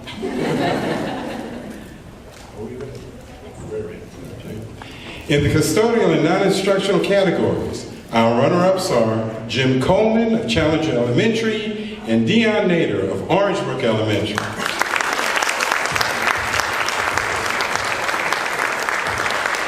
Jim and Dion are receiving a $150 check, an assortment of non-perishable food items from Florida Crystals, and a selection of horticultural books from Bedford.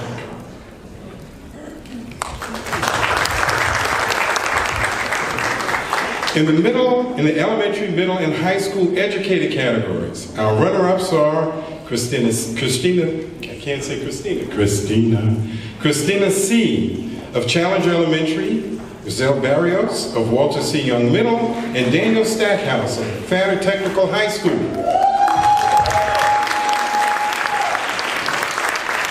Each of them are receiving a $300 check and horticultural books from Bedrock. All educators are receiving a gardening for educators. Wait a minute. Are receiving a gardening for educators. Gardening for nutrition book.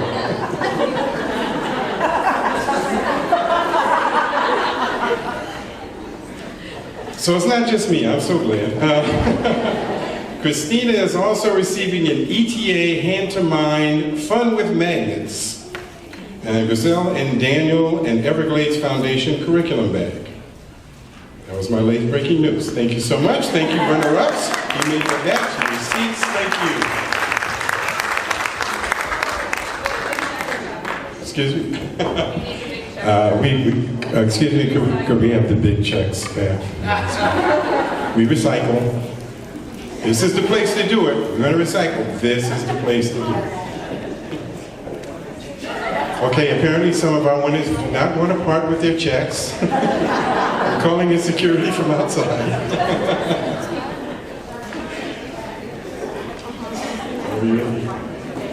You know, this is how I think the Academy Awards must be behind stage. It's like controlled chaos. And I'm just surprised they actually have this together, even with me in the way. So, kudos. We're good. We got checks. Okay, I think we're happy. So, let me present to you the winners of this year's custodial and non-instructional staff categories. Please step up when I call your name. Jorge Mendez of Hollywood Hills Elementary, and Tanya Ross of Griffin Elementary. Jorge and Tanya are receiving a $250 check, non-perishable food items from Florida Crystals, and books from Bedrock.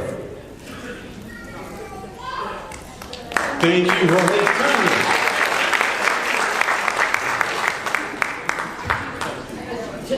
Yes. I tell you, security's getting tight up here. No one is leaving with a big check. And our educator winners are Monica Mormon of Orangebrook Elementary, Lane Fiore of Beachside Montessori, and Deborah Hickson of South Broward High School. Deborah can't be here tonight. Her school is also having an awards night. Monica and Elaine are receiving a $500 check. Monica is also receiving a Science I Class program, and Elaine a Sawgrass Nature Center program. Both are receiving Bedrock's horticulture books.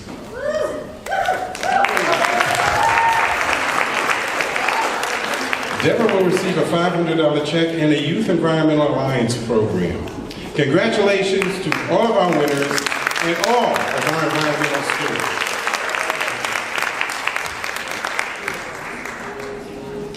And now I think we have the big check sorted out. So it's time for our school awards. If I could call Lisa Velikovic back on stage, or back over to this part of the stage. Lisa will present the awards. Okay, I guess I get to riff for a few minutes. For y'all young people, I'll do a little freestyle. Well, she's rushing up now.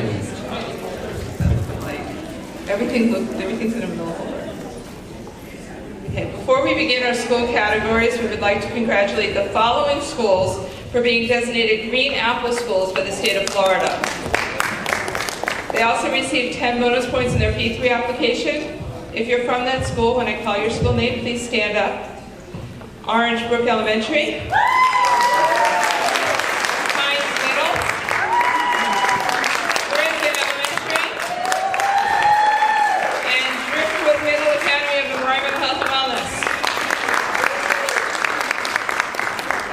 Well done, thank you. Those of you that are not a Green Apple State of Florida school, applied. Driftwood Middle applied how many weeks ago? Last Friday.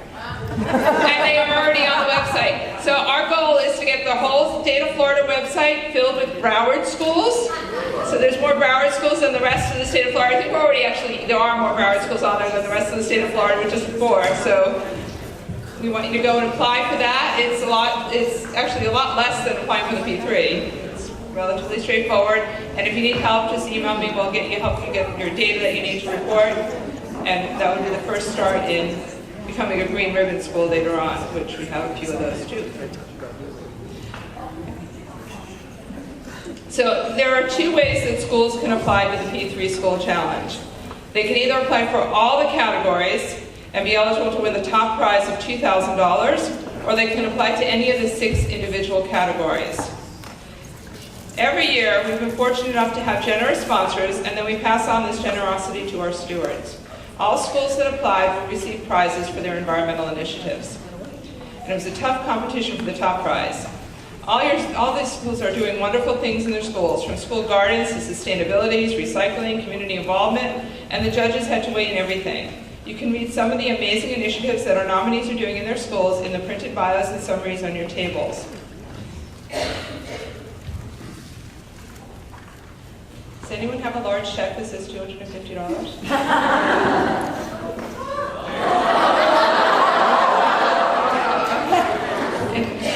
That's not waiting on a prize, that's just for the photo op, we need that back. Thank you. So, and also read the bios, because if you're not doing something at a school and you see that they're doing something at a school that sounds interesting and you want to pick it up, network and connect with the people that are doing it. So there are 6 category school awards, and we wanted to spread the prizes so no school can win first place in more than one category. We'll start with category 1, school grounds enhancement. For category 1, we have Annabelle C. Perry Elementary, or K-8. Beachside Montessori Village. Challenger Elementary. Davie Elementary. Griffin Elementary. McFadder Technical High School. Orangebrook Elementary. Hampton Run Elementary. Park Springs Elementary, South Plantation High School, and Walter C. Young Middle. So let's first acknowledge and reward schools that are not the runner-up or first place winners. Please step up when I call your name. Some of these schools applied in other categories. Just because they're not a runner-up and a first place winner in this category, they might be in another category. You might see them up here again. All schools that are not a runner-up or a first place will be getting a copy of Bedrock's Essential Guide to Palms book. Beachside Montessori Village, Davie Elementary, Griffin Elementary, step forward. Orangebrook Elementary, Hampton Run Elementary, Park Springs Elementary, South Plantation High School, Walter C. Young Middle, and A.C. Perry Elementary.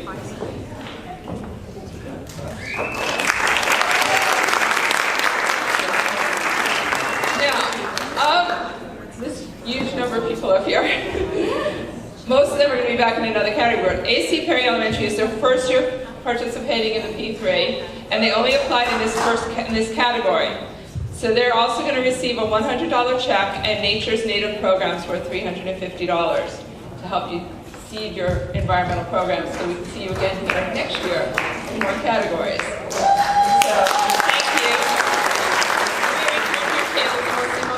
here again, and your prizes are down there.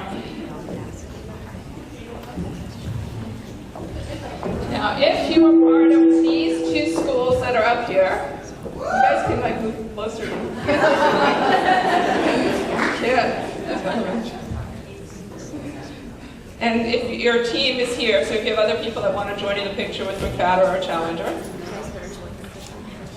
you may run up here for a picture.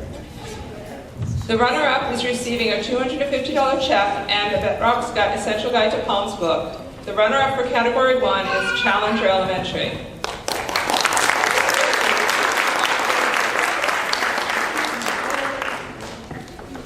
We have someone else from Challenger. Hurry up. Come on, do the photo op. The big check. Just don't take the check with you. Check here.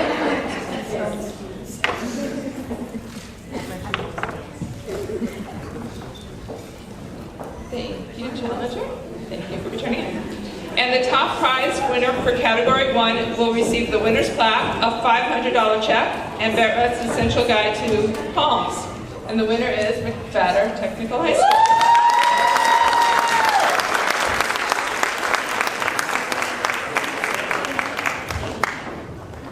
I don't think that shape check would fit in the ATM. Wrong shape. Yeah, you can do the debit card. It's one of the giant gift cards.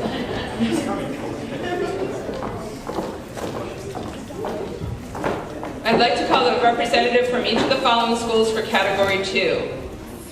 Beachside Montessori Village. Yeah, and those of you that know that you apply to multiple categories, you can just hang out here with the stage.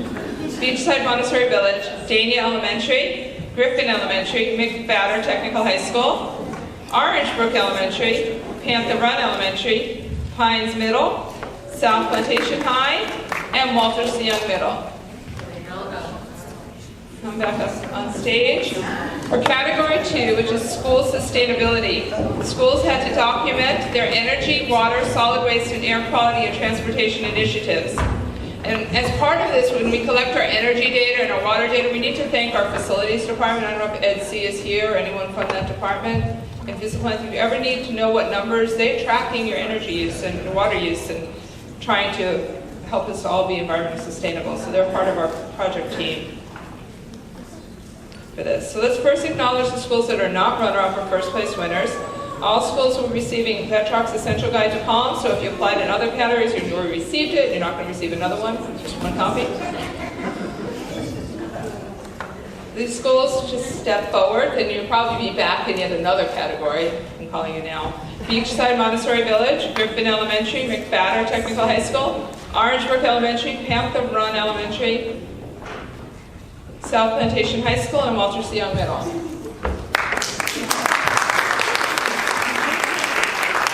Thank you for your dedication to school sustainability. And you may go down there with your prizes and return to your seats. Now, if you're from these two schools, from Davie Elementary or Pines Middle, and you would like to have your picture taken with them when they win either runner-up or winner for Category 2, just come on up now. The runner-up for Category 2 wins a $250 check, a Broward drone training certificate, an Explorer Learning Gizmo subscription with the Fun in the Sun package, I don't know what it is, and Bedrock's Essential Guide to Palms. The runner-up is Pines Middle.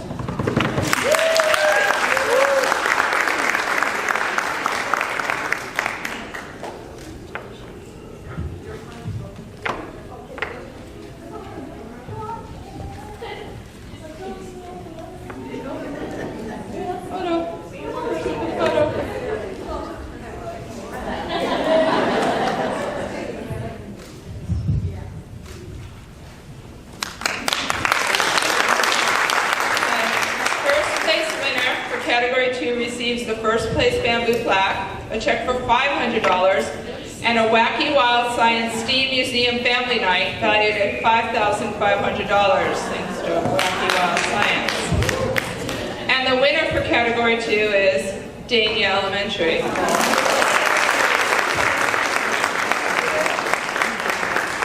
I think there are more members of the Davie Elementary team. Would you like to come up for a photo op? Come on. You get to help us, I have to spend the money. And invite us when you have the Wacky Wild Steam Night.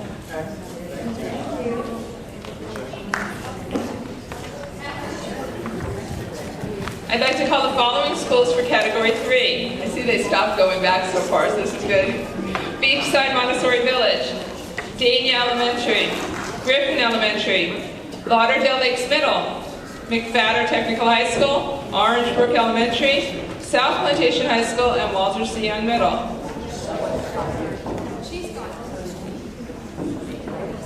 For Category 3, which is curriculum integration, schools had to document an interdisciplinary approach to environmental topics or issues and field studies that students experienced firsthand. getting outside with those students. Let's first acknowledge the schools that are not runner-up or first place. Please step up when I call your school name. Beachside Montessori Village, Davie Elementary, Griffin Elementary, Davie, you're back, okay, I'm like, McFadder Technical High School, Orangebrook Elementary, and Walter C. Young Middle. Thank you for including environmental education in the curriculum. I think you've all received prizes already of something, and you might be back later for other categories. Okay. If you are part of these two schools, Lauderdale Lakes Middle or South Plantation High School, and you want to be in the picture, jump on the stage now. South Plantation, let's go. South Plantation, Lauderdale Lakes. The runner-up for Category 3 wins a $250 check, a Broward Drone League training certificate, and Bedrock's Essential Guide to Palms. They're coming. The runner-up is Lauderdale Lakes Middle.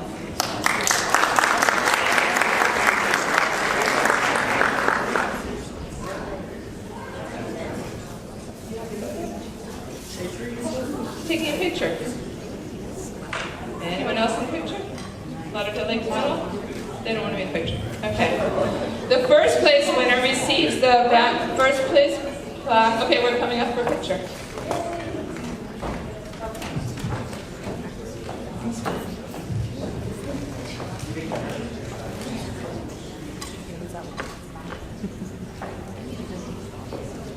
Someone's leaning on the lights.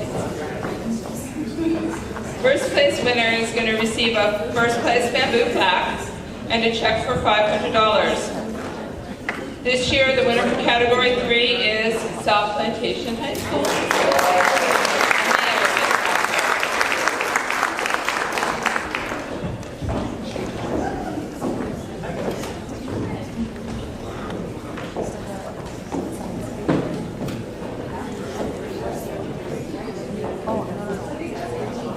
Big check is 15.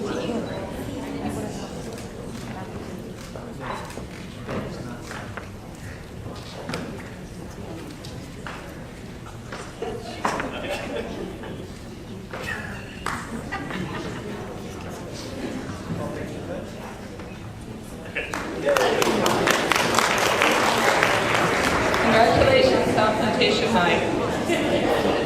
Some of you may be wondering how we decide which of the programs and certificates from our sponsors go to which category. And we look at the certificate and whether the program is geared towards elementary or middle or high school, as well as how the sponsor would like to distribute it. And we're very glad to receive these programs for our schools. So again, if you can connect with the sponsor if they're here, or make sure you use those certificates, let us know. We'll come by and take pictures and share it out. We'd love to see when you have the program in your school. So the following schools are to come up here for Category 4. Beachside Montessori Village. It's sort of alphabetical order in case it is alphabetical order. Davie Elementary, Griffin Elementary, New River Middle, Orangebrook Elementary, Hampton Run Elementary, Park Springs Elementary, South Plantation High School, and Walter C. Young Middle. Category 4 is community involvement. Schools had to show their partnerships within the school building, service learning projects, and community partnerships in school activities.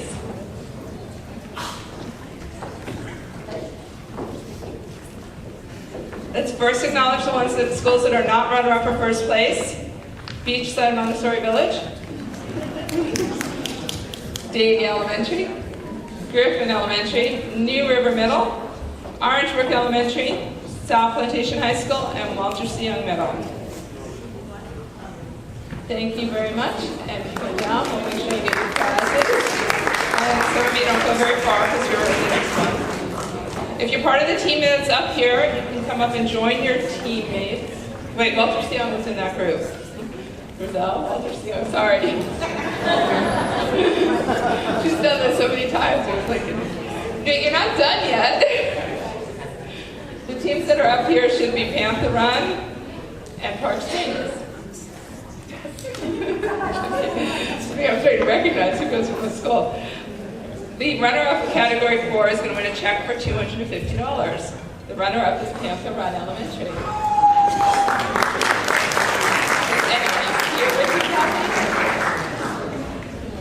Is anyone else here for Panther Run? Kathy, anyone else for 20 in total? No? Just Charles? No? Come up for a picture? No picture.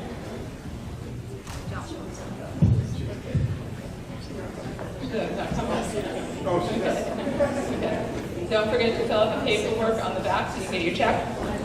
The first place winner, see them ready to jump, you can come up on the stage, receives the bamboo plaque, a check for $500, and the Diamond Dells program, which is the gem hunting program worth $1,500. And Diamond Dells is here, Mr. Rocker, so you can talk to him and arrange that. The first place winner is Park Springs Elementary.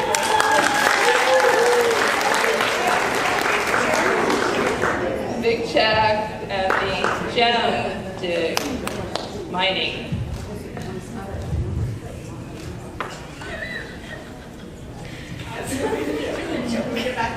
We have 2 more categories, so we need to check. Category 5. Beachside Montessori Village, Davie Elementary, Griffin Elementary, Lauderdale Lakes Middle, New River Middle, Orangebrook Elementary, and Walter C. Young Middle. Category 5 is administrative support. Schools had to document your school philosophy and culture, professional development, sharing successes, lessons learned, and planning. Stop just calling up the my script changed. The runner-up for Category 5 wins a check for $250. The runner-up is New River Middle. My script changed. It changed up a little, keep you guessing. I don't know my script changed.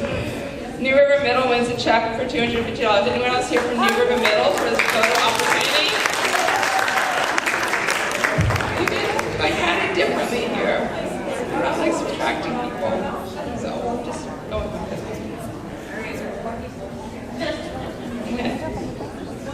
Now, the other winner. Everyone else leaving. Griffin Elementary. Stay, and everyone else will leave. There wasn't a moment. You would have known that. That's okay.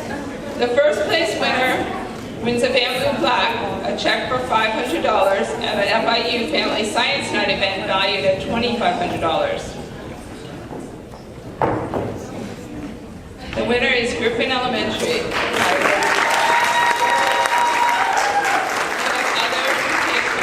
Others part of the team for Griffin Elementary.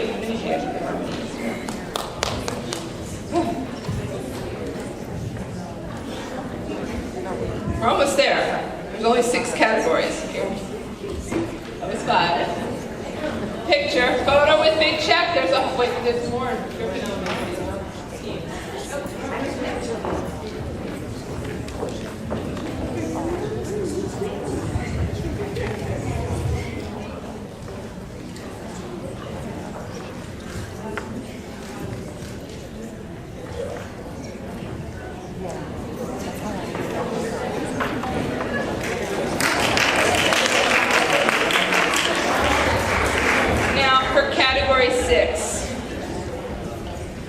Beachside Montessori Village, Griffin Elementary, if you can come back for Category 6, Orangebrook Elementary, and Walter C. Young Middle. It's only 4 of you. Category 6 is for innovation or special projects. Every year that Category 6 changes. This year, the theme for this year was taking action for the environment, climate change. Schools had to create a climate action plan that had clear, measurable, achievable, realistic, and time-bound goals. They had to include other subject matter other than science and identify each participant's part of the plan. Since these schools also apply to all categories, they're just going to stay on the stage after we award this category, sort of like we did last category.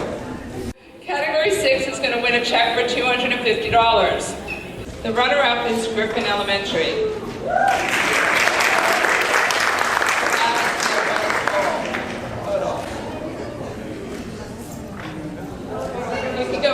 run up, back up and take a picture.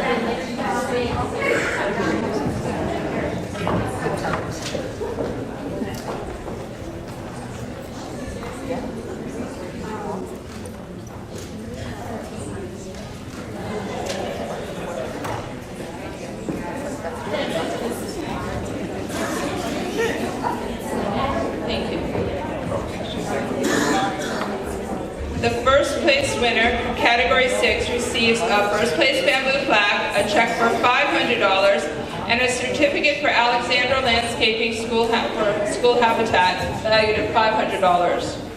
The winner is Walter C. Young Middle.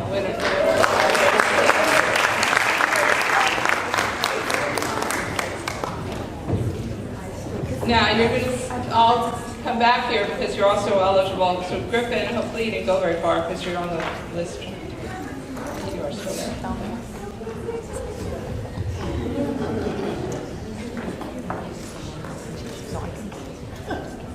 We're almost there. We're at the overall. Hey. Stay on stage. And if Griffin can come back on stage for the overall achievement award. These 4 schools applied for every category.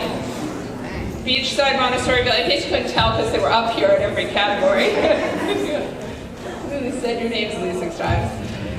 Beachside Montessori Village, Griffin Elementary, Orange Brook Elementary, and Walter C. Young Middle. So if you've ever completed the application for all the categories, we know the process, so we want to commend these schools for finishing the process, and we're going to put you on our committee to make the process easier.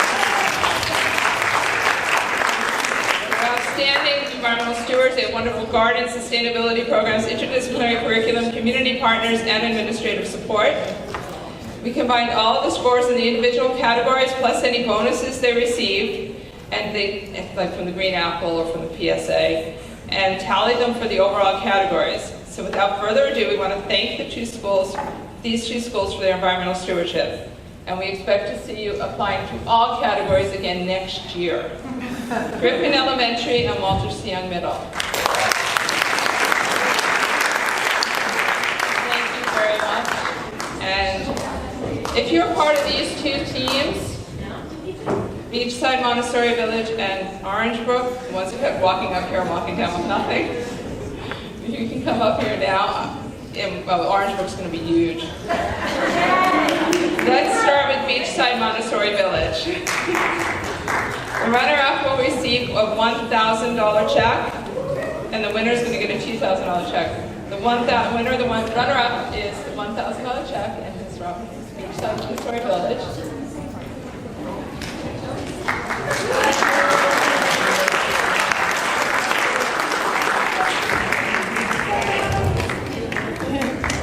And yes, Orange Brook, you might want to start gathering together because I know you're confused. Don't block the cameras from each side.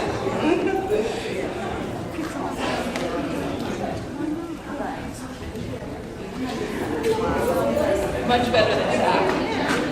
Yes. Oh, well, you know what? No, it has your name on it. You can keep your check. I'm going to do that executive. That check says the name. You can keep your check. The overall all-category winner for 2018 is Orange Brook Elementary School. They win the $2,000 check and the plaque.